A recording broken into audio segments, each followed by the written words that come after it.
இப்போ கொத்து வீடு வைக்க போகிறோம். இந்த கொத்து வீடு வைக்கிறத அதிசயமாக கொஞ்சம் பேர் பார்ப்பாங்க தெரியுமா? இந்த பாருங்க செட்டு. இவங்களுக்குலாம் கொத்து வீடுனா என்னென்னு தெரியாது. இந்த பார்த்துக்குங்க, கொத்து வீடுனா என்னென்னு தெரியாது. செட்டு தான் இந்த செட்டு. சரியா? அதெல்லாம் கணக்கெடுக்கக்கூடாது. இவங்களுக்கு பழக்க போகிறோம் நம்ம கொத்து வீடு வச்சு. என்னென்ன தேவை? ஒரு டின்னு, ஒரு பத்தி, இந்த மாதிரி பார்க்கறதுக்கு 4 பேர், பட்டாசு. இவங்களுக்குலாம் கொத்து வீடுனா என்னென்னு தெரியாது. இப்போ நம்ம சொல்லிக் கொடுக்க போகிறோம். தம்பி வைக்கிறோம். முன்னெல்லாம் கொத்து வீடு வைப்போம். இப்போ கொத்து வீடு வைக்க ஆள் இல்லை. அதனால நான் கல்யாணம் கட்டிட்டு பிள்ளைகளை கட்டிட்டு இப்போ கொத்து வீடு வைக்க நிலைமை வந்துட்டோம். கிரிக்கெட் மேட்ச் நடக்குது, அங்கே விளையாடுறா ஆள் இல்லை. சரி அதான் நம்ம கொத்து வீடு வச்சு வைப்போம். நமக்கு தெரிஞ்ச செய்வோம்னா கொத்து வீடு வைக்க போகிறோம். 2 பட்டாசு ஒன்றா வச்சு திருவி விடுக்காத.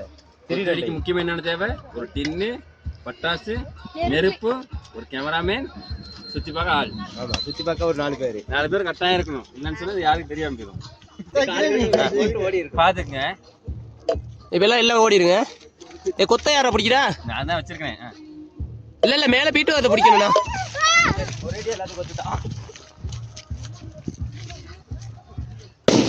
புடிய கொத்த முடி